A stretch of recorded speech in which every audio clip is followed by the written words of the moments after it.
नमस्कार, स्वागत है आपका। आप देख रहे हैं कार्यक्रम मुद्दा और मैं हूं आपके साथ रविंद्र सिंह। श्रीलंका सरकार विरोधी प्रदर्शनकारियों के गुस्से की आग में जल रहा है। गुस्साई जनता ने राजपक्षे परिवार की सरकारी नहीं पैतृक और पारिवारिक संपत्ति पर भी हमला कर दिया और आग लगा दी। प्रदर्शनकारियों ने राजपक्षे संग्रहालय भी तोड़ डाला। सत्ताधारी राजपक्षे के परिवार के पैतृक गांव मेदा मलाना गांव में भीड़ ने राजपक्षे संग्रहालय पर हमला बोल दिया और उसे जमींदोज कर दिया। यहां राजपक्षे भाइयों के माता पिता की 2 मोम की मूर्तियां भी थीं, जिसे भीड़ ने तोड़ डाला और राजपक्षे परिवार के पैतृक घर को भी भीड़ ने नहीं छोड़ा। पूरी तरह से इस वक्त देखा जाए तो श्रीलंका गुस्से की आग में जल रहा है। इसके पीछे क्या नीतियां हैं, कुरीतियां थीं, कहां पर नीति फेल हुई, सरकार ने ऐसे कौन से काम किए जो सफल साबित नहीं हुए, या फिर सरकार परेशानियों के बढ़ने तक आत्ममंथन नहीं कर पाई और आंख बंद करते हुए परेशानियों को उसने बढ़ने दिया। खबर देखते हैं, फिर आगे बढ़ते हैं।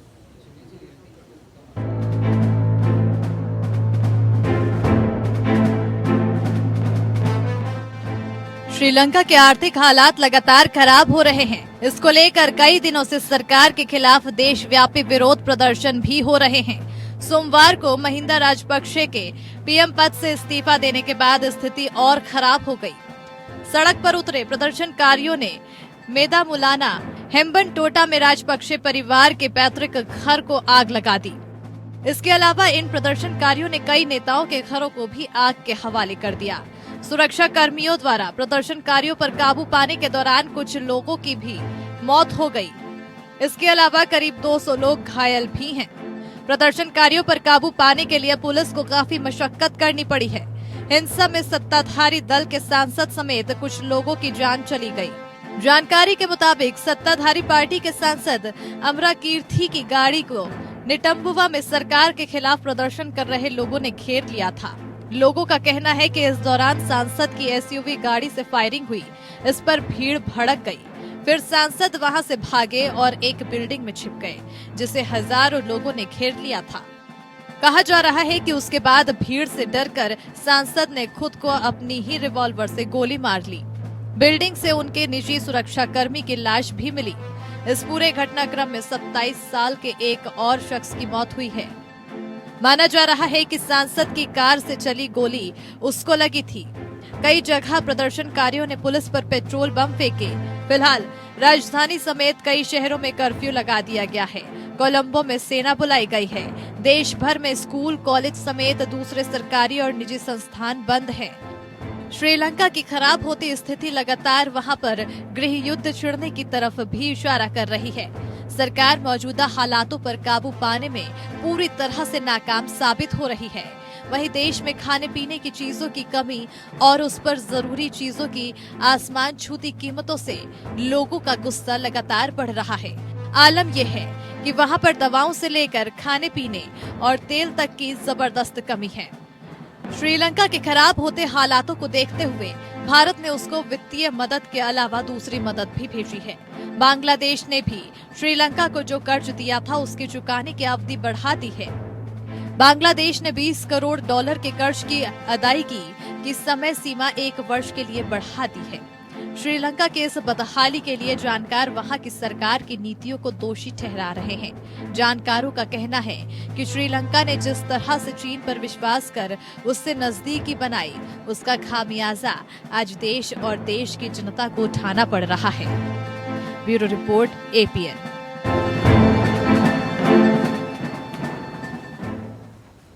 हर कोई जानता है, ज्यादा मीठा मुंह कड़वा कर देता है।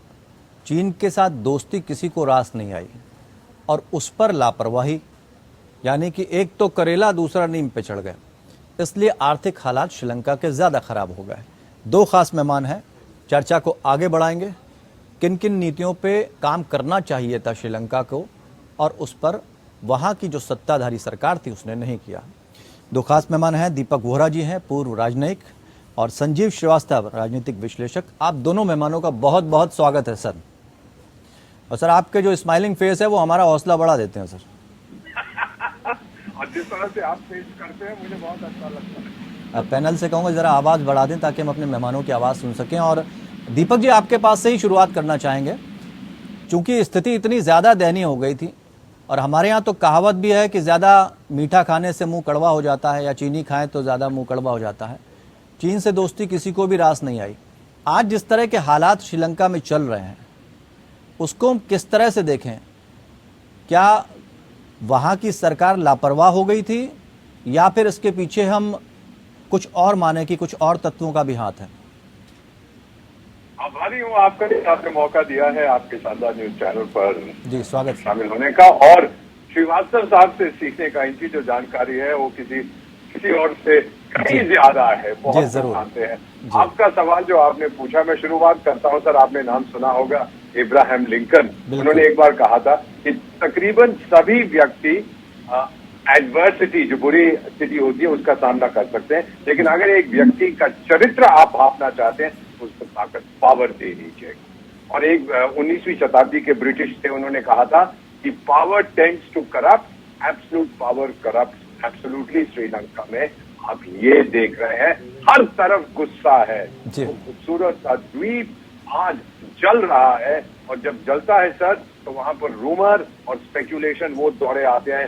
राजपक्षे इंडिया भाग गए हैं, भारत वाटर कैनन दे रहा है लोगों को संभालने के लिए। और एक पॉलिटिशियन कश्मीरी, उन्होंने कहा देखिए क्या होता है जब आप ज्यादा नेशनलिज्म करते हैं या मेजॉरिटेरियनिज्म करते हैं, इसमें सबक है सबके लिए। ये सब चीजें में क्या कह सकता हूँ। बस मैं एक अफवाह शुरू करना चाहता हूँ, श्रीवास्तव साहब आप बैकअप कर दीजिए कि चीन $500 बिलियन का ग्रांट दे रहा है श्रीलंका को, और उसके बाद आप एक दूसरा ट्वीट कर दीजिए कि चंद्रमा जो है वो पनीर का बना हुआ है। सर इतना कहना चाहता हूँ कि 3 P होते हैं जो एक देश के भविष्य को डिटरमिन करते हैं: पर्सनालिटी, लीडरशिप, पॉलिसीज, और तीसरा पीपल।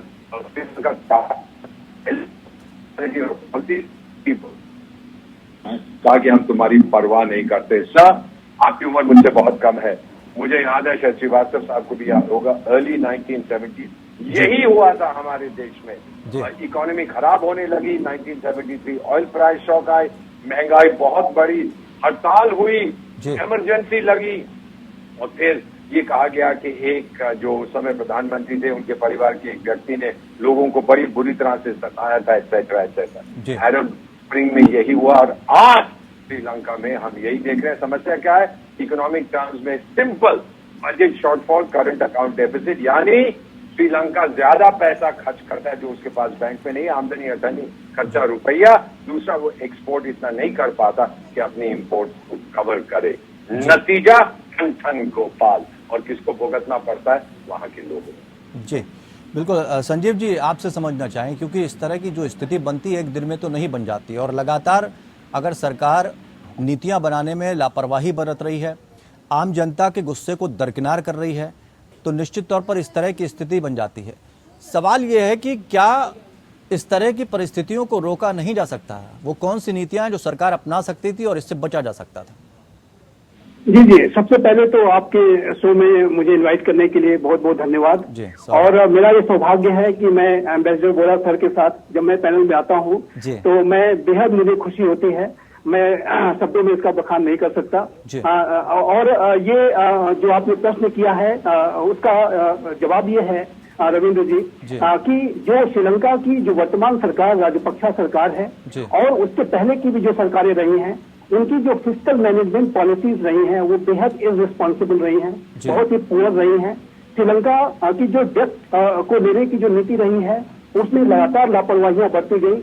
श्रीलंका कर्ज पे कर्ज लेता गया, लेकिन वो कर्ज को कैसे वापस करेगा इसके बारे में उसने कोई प्रयास नहीं किए। और लगातार जो है जो भी उसके बाद पैसे आए उसका जो बेतहाशा खर्च करना, और जैसे आमदनी अठाने खर्चा रुपया, जैसा कि एम्बेसडर गोरा साहब ने कहा, ये बिल्कुल सटीक तरीके का एक मुहावरा है जो श्रीलंका के ऊपर बिल्कुल फिट बैठता है।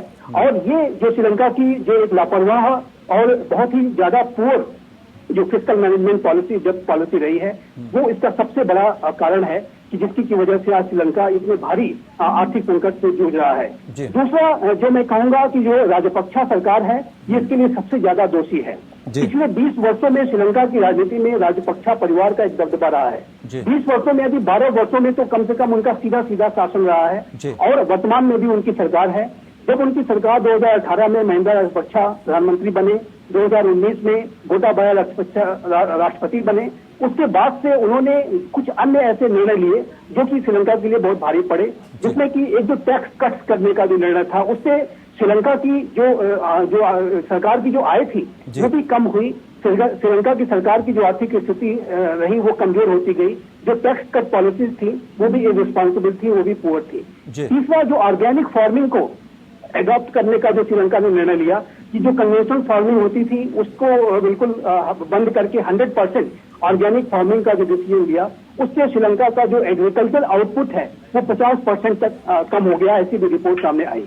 जो कोविड का जो पैंडेमिक था उसका एक बड़ा कारण ये भी रहा कि श्रीलंका की आप जानते हैं कि जीडीपी का 10% जो है टूरिज्म पर डिपेंड करता है। तो कोविड के जो लॉकडाउन की सिचुएशन पूरे इंटरनेशनल जो कम्युनिटी में थी, उसकी वजह से श्रीलंका की इकॉनमी तो बैडली हिट हुई।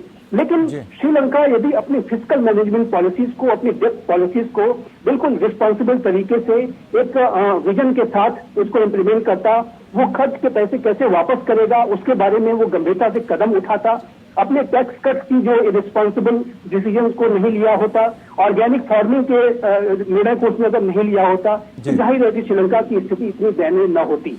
तो हम ये कह सकते हैं कि जो श्रीलंका ने पॉलिसी जो भी लागू की उसमें उसने दूरदर्शिता नहीं दिखाई, दूरगामी परिणाम उसके नहीं देखे, सिर्फ उसने नीतियां लागू करना ही अपनी जिम्मेदारी समझ ली है। इसको इस तरह भी देख सकते हैं हम। जी, बिल्कुल दूरदर्शिता नहीं दिखाई, विजन की कमी थी। एक किस तरीके से वो अपने कर्ज के पैसे को वापस करेगा। चाइना जो एक डेट ट्रैप डिप्लोमेसी कंडक्ट करता है, जो प्रीडेटरी इकोनॉमिक्स चाइना जो कंडक्ट करता है, स्पेशली जो राष्ट्रपति शी जिनपिंग है वो उपनिवेशवादी भी है, वो कॉलोनियल माइंडसेट के नेता हैं और वो पूरे विश्व को कर्ज के जाल में फंसाने की साजिशें रच रहे हैं।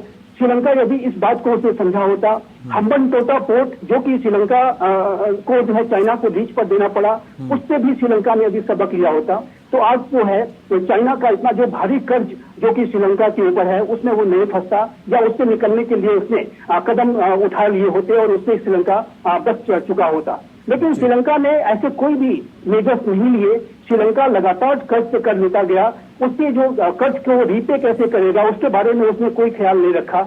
चाइना के जो उपनिवेशवादी साजिशें हैं उसको उसने बिल्कुल भी दरकिनार ध्यान नहीं रखा, उसको बिल्कुल इग्नोर करने की जो राजपक्षा परिवार की और सरकार की जो प्रवृत्ति रही है वो श्रीलंका के लिए बेहद भारी पड़ी है। और इसी वजह से आप देख रहे हैं कि श्रीलंका की सड़कों पे, गलियों पे राजपक्षा परिवार को लेकर के विशेष रूप से गुस्सा है। एक जो है लोगों के अंदर एक बेहद असंतोष है कि राजपक्षा परिवार ने जिस तरीके से श्रीलंका की आर्थिक स्थिति को जो है मिसमैनेज किया है, उसको पूरी तरीके से एक दयनीय स्थिति में लाकर के खड़ा किया है। उसके लिए प्राइमरली और सबसे ज्यादा जो जिम्मेदार अगर कोई जो है परिवार रहा है तो वो राजपक्षा परिवार है, राजपक्षा सरकार है। अन्य जो सरकारें रही, शिवसेना की सरकार रही, कुछ अन्य सरकारें भी कदम उठा सकती थी, उन्होंने भी समय रहते कदम नहीं उठाए और जाहिर है कि वो भी कहीं न कहीं इसके लिए जिम्मेदार है। लेकिन सबसे ज्यादा जो बड़ी जिम्मेदारी और प्रमुख जिम्मेदारी है वो राजपक्षा परिवार की है, जो कि कोई प्रधानमंत्री है, कोई राष्ट्रपति है, कोई कैबिनेट के मिनिस्टर्स हैं, सारे पूरे परिवार के सदस्य महत्वपूर्ण पदों पर बैठे हुए थे। तो जाहिर है कि उनकी जिम्मेदारी बनती थी और जो कि उन्होंने सम्यक उसका ठीक तरीके से निर्वहन नहीं किया है और इसी वजह से आप देख रहे हैं कि श्रीलंका में इतना असंतोष है, इतना गुस्सा है। जी दीपक जी, आपसे हम ये समझना चाहेंगे, गुस्से को दबाया तो जा सकता है लेकिन एक लिमिट तक दबाया जा सकता है। गुस्सा खत्म नहीं किया जा सकता तब तक जब तक किसी समस्या का निराकरण होता नहीं। जब मर्ज खत्म नहीं होगा तो जनता का गुस्सा कैसे खत्म होगा? इस समय तो बदलेंगी नहीं। जी, पर्सनालिटीज बदलनी चाहिए। जी, गोटाबाया राजपक्षा साहब को जाना चाहिए क्योंकि उन्हें आइडेंटिफाई किया गया है श्रीलंका की समस्याओं की। सर कौन बड़ा है? वही सवाल यही है वोरा जी कि समस्या का निराकरण करना चाहिए और सरकार को सोचना चाहिए। तो इस समय क्या विकल्प है सरकार के पास? मैं आपको पहले बता देता हूँ। सबसे पहले एक रियलिटी चेक जो हम अंग्रेजी में कहते हैं करना चाहिए और जो अफसाना है उसको बॉक्स स्ट्रेट में फेंक दीजिए। क्या भारत हमेशा के लिए श्रीलंका की मदद कर सकेगा? नहीं, हमारे पास अपनी चुनौतियां हैं। क्या श्रीलंका के प्रधानमंत्री ने इस्तीफा दे दिया, अब दूध और शहद की नदियां बहेंगी वहां पर? नहीं, सिचुएशन बहुत खराब है। क्या चीन हमेशा की तरह खड़ा हुआ है कि लो भाई जितने पैसे चाहिए लो, वापस मत करना। बिल्कुल नहीं, चीन जो देता है उससे 100 गुना वापस देता है। चौथा, IMF और इंटरनेशनल कम्युनिटी द्वार पे खड़े हैं, अरे भाई ले लो, अगर श्रीलंका को कुछ हो गया दुनिया नष्ट हो जाएगी। दुनिया नष्ट नहीं होगी। और पांचवी, क्या एक सरकार नेशनल यूनिटी गवर्नमेंट जो ये कहते हैं बनाएंगे हम, और मैं आपको इतना बता देता हूं, मैं 3 अफ्रीकी देशों में वहां के प्रधानमंत्रियों का विशेष सलाहकार हूं, तीनों में गवर्नमेंट ऑफ नेशनल यूनिटी बनी, तीनों में 10 दिन में ठप हो गई, क्योंकि वही चेहरे रहेंगे, वही राष्ट्रपति रहेगा। लोग इस समय चाहते हैं चेंज ऑफ पर्सनैलिटी। कहीं बड़ा है। आप चले जाइए, अंग्रेजी की कहावत है, he who fights and runs away lives to fight another day। आप चले जाइए, हार मान लीजिए और फिर इलेक्शन प्रोसेस से वापस आइए। इलेक्शन होगी, जिसको वो चुनते हैं आप उसे। चलिए, श्रीलंका में गृह युद्ध जैसी स्थिति बनी हुई है, हालात बेहद खराब होते जा रहे हैं, जिसको लेकर हम चर्चा कर रहे हैं। 2 खास मेहमान दीपक बोहरा जी, पूर्व राजनयिक, हमारे साथ जुड़े हुए हैं। संजीव श्रीवास्तव, राजनीतिक विश्लेषक, हमारे साथ जुड़े हुए हैं। बोहरा जी, आपकी बात चूंकि हम तक ठीक तरह से नहीं पहुंच पाई, हम चाहेंगे कि आपकी बात से हम शुरुआत करें, उसके बाद संजीव जी के पास पहुंचे। आपको अब मेरी आवाज इस समय आ रही है? जी जी, बिल्कुल साफ आ रही है, बताइए। ओके, ये एक जो आपने मुझसे सवाल किया था कि अब आगे चल के क्या करना है, यही आप पूछ रहे हैं। विकल्प क्या है, कैसे उबर सकता है श्रीलंका? इसके बहुत आसान है, अगर वो मानने को तैयार है। जैसे श्रीवास्तव ने साहब ने कहा था कि पहले तो उनकी अपनी ये जो ऑर्गेनिक फार्मिंग का नौटंकी शुरू की थी ताकि हम पैसे बचा सके फर्टिलाइजर इंपोर्ट में, और मुझे दुनिया का सर्वश्रेष्ठ ग्रीन लीडर का खिताब दिया जाता है। ये अफसाने होते हैं सर, ये हकीकत है, ये पता नहीं कौन सी दुनिया में रहता है। उसके बाद टूरिज्म खत्म हो गई, सब कुछ हुआ जो कुछ होना था। अब हमारी क्षमता, हम मदद करेंगे श्रीलंका के लोग, लेकिन अगर आप ये सोचते हैं कि आज से लेकर समय के आखिर तक हम मदद करेंगे, तो हमारी क्षमता नहीं है। ना ही श्रीलंका के प्रधानमंत्री की जाने से स्थिति नॉर्मल होगी, ना चीन कुछ की मदद कर सकेगा। IMF इंटरनेशनल कम्युनिटी भी कंडीशंस लगाएंगे, और ये गवर्नमेंट यूनिटी ये कभी नहीं चलती है सर। 3 अफ्रीकी देशों में वहां के प्रधानमंत्री का सलाहकार, ये कभी नहीं चलती है। आपको इस समय चाहिए और अंडरस्टैंडिंग, असर नहीं चाहिए। सोल्यूशन क्या है? जो राष्ट्रपति के ओवरवेलमिंग पावर है उसे कम करो, थेरेपी अपनाओ, और एक ये जो राष्ट्रपति हाथ जोड़ के विनम्रता से आपसे कहता हूं, सर चले जाइए, आपसे पता है, दोबारा इलेक्शन होने दीजिए, लोगों का गुस्सा कम एकदम से हो जाएगा, क्योंकि मौका मिलेगा कोई दूसरी लीडरशिप को स्वीकार करने का। एग्रीकल्चर रिवाइव करिए, जो कुछ आपने करना है करिए, लेकिन इस सरकार के आने के बाद फाइनली ये समझ लीजिए कि आपका मित्र कौन है। आपका मित्र गोरबाई साहब देश है जो आपके में है, उसका नाम भारत है। दुश्मन कौन है? बाकी सब जगह देशों का दुश्मन। यानी तय करना होगा कि आप कहाँ खड़े, किससे सीख लेते हैं। संजीव जी, दूसरे की गलतियों से सीख लेना और उसके बाद आगे बढ़ना, ये हमेशा फायदेमंद होता है। क्या श्रीलंका ने सीख नहीं ली? और हमेशा बैसाखी का इस्तेमाल करना भी गलत होता है, जिसकी वजह से आज वो यहाँ पहुंच गया। जी जी, बिल्कुल आपने सही कहा रविंद्र जी। श्रीलंका ने अपनी गलतियों से सीख नहीं ली, लगातार वो गलतियों पे गलतियां करता गया, और जिसका कि परिणाम ये हुआ है कि श्रीलंका आज इस तरीके की बेहद दयनीय आर्थिक स्थिति में पहुंच गया है। श्रीलंका को वर्तमान समय में जो यहाँ के आर्थिक हालात हैं, जो आपातकाल की स्थिति है, एक हाहाकार की स्थिति देखी जा रही है। अभी ये वायलेंट हो गया है पूरा इशू, जिस तरीके से पब्लिक जो है वायलेंस का सहारा ले रही है, शूट एंड साइट के ऑर्डर्स तक दिए जा चुके हैं। तो इस तरीके की स्थिति में मुझे ऐसा लगता है कि श्रीलंका की जो वर्तमान सरकार है उसको उसके स्वरूप को बदलना होगा, और एक ऐसी सरकार बनानी होगी जो कि नेशनल गवर्नमेंट हो, जो कि सभी पक्षों से बनी हुई सरकार हो। और इस तरह की रिपोर्ट्स भी थी कि जो विपक्षी दल हैं उनको भी अब सरकार में शामिल होने के लिए जो कवायदें की जा रही हैं, लेकिन वो कवायद जल्द से जल्द करनी होगी। जो नेशनल गवर्नमेंट को बनाने की, एक यूनिटी गवर्नमेंट को बनाने की जो कवायद है, उसको जल्द से जल्द करना होगा। जो श्रीलंका की जो सिविल सोसाइटी है, जो वहाँ के जो लोग हैं, उनको भी, जो उसके एक तरह के स्टेक होल्डर्स हैं, उनको भी इस पूरी प्रक्रिया में कहीं न कहीं उनकी बातों को भी समझना होगा, सुनना होगा, एक संवाद स्थापित करना होगा, एक डायलॉग स्थापित करना होगा। और दूसरा मैं ये कहूंगा कि जो श्रीलंका का एक जो बहुत ही पुअर जो इस समय आर्थिक स्थिति जो फॉरेस्ट उसका है, जो फॉरेन रिजर्व है, उसको भरने के लिए, उसको फिर से हासिल करने के लिए जो IMF के साथ विश्व के जो जिम्मेदार लोकतांत्रिक राष्ट्र हैं उनके साथ एक बेहतर जो है नेगोशिएशंस करने होंगे। श्रीलंका ऐसा नेगोशिएशंस अभी नहीं कर पा रहा है। IMF के साथ जो भी उसकी वार्ताएं हुई हैं वो अभी सफल नहीं हो पा रही हैं। जो डेमोक्रेटिक कंट्रीज, अन्य जो डेमोक्रेटिक कंट्रीज हैं, रिस्पॉन्सिबल जो राष्ट्र हैं, उनके साथ भी श्रीलंका को संवाद स्थापित करना होगा। भारत ने ऑलरेडी $3.5 बिलियन से भी ज्यादा की मदद श्रीलंका को अब तक इसी वर्ष दी है और अन्य जो फूड हो, मेडिसिन हो, उसकी सप्लाईज भी दी जा रही हैं। लेकिन एक और जो तीसरा जो मैं कहूंगा कि अब अपनी गलतियों से सबक लेते हुए श्रीलंका को चाइना को लेकर के बेहद सतर्क हो जाना चाहिए। चाइना की जो डेथ ट्रैप डिप्लोमेसी है, चाइना की जो प्रेडेटरी इकोनॉमिक्स है, चाइना का ये जो कर्ज का जाल है, उसमें श्रीलंका को भविष्य में आगे और नहीं फंसना होगा। श्रीलंका के लिए बेहद अनिवार्य है। लेकिन संजीव जी, वर्तमान की जो स्थिति है उसमें कोई भी उससे वो बचे। संजीव जी, वर्तमान की जो स्थिति है उसमें कोई भी दल जो है सत्ता में आने के लिए क्या लगता है तैयार होगा? क्योंकि ज्यादातर लोग ये कह चुके कि हम ना तो गठबंधन करेंगे और ना सत्ता में आएंगे, तो लोगों में भी भय का माहौल बनाओ कि ऐसे में सत्ता कौन लेगा, गद्दी सिंहासन संभालेगा कौन? देखिए, सबसे बड़ा जो असंतोष है वो गोटाबाया राजपक्षा को लेकर के है, उन्हें हटना होगा।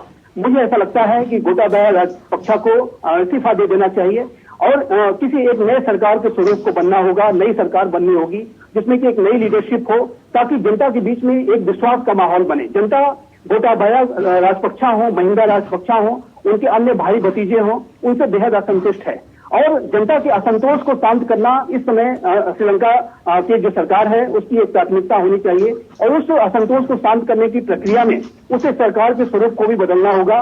गोटाबाया राजपक्षा को मुझे ऐसा लगता है कि आने वाले समय में इस्तीफा देना पड़ सकता है। उसके सिवा उनके पास उनके ऑप्शंस जो है बेहद कम हो गए हैं। महिंदा राजपक्षा तो जा ही चुके हैं, उनके अन्य परिवार के सदस्य तो इस्तीफा दे ही चुके हैं। गोटाबाया राजपक्षा के दिन भी अब नंबर नजर आते हैं और ये जो पूरी स्थिति है ये बेहद आवश्यक है कि श्रीलंका की जो सरकार है वो विपक्षी दलों की सबसे बड़ी जो कंप्लेन यही है कि जब तक गोटाबाया राजपक्षा वहां पे रहेंगे वो सरकार में शामिल नहीं होंगे। तो यदि गोटाबाया राजपक्षा इस्तीफा देते हैं, वो अपने आप को साइडलाइन कर लेते हैं, तो ऐसे में इस बात की संभावना बनेगी कि जो नई सरकार बनेगी उसमें विपक्षी दल भी, जो अन्य जो स्टेक होल्डर्स हैं, वो शामिल होंगे।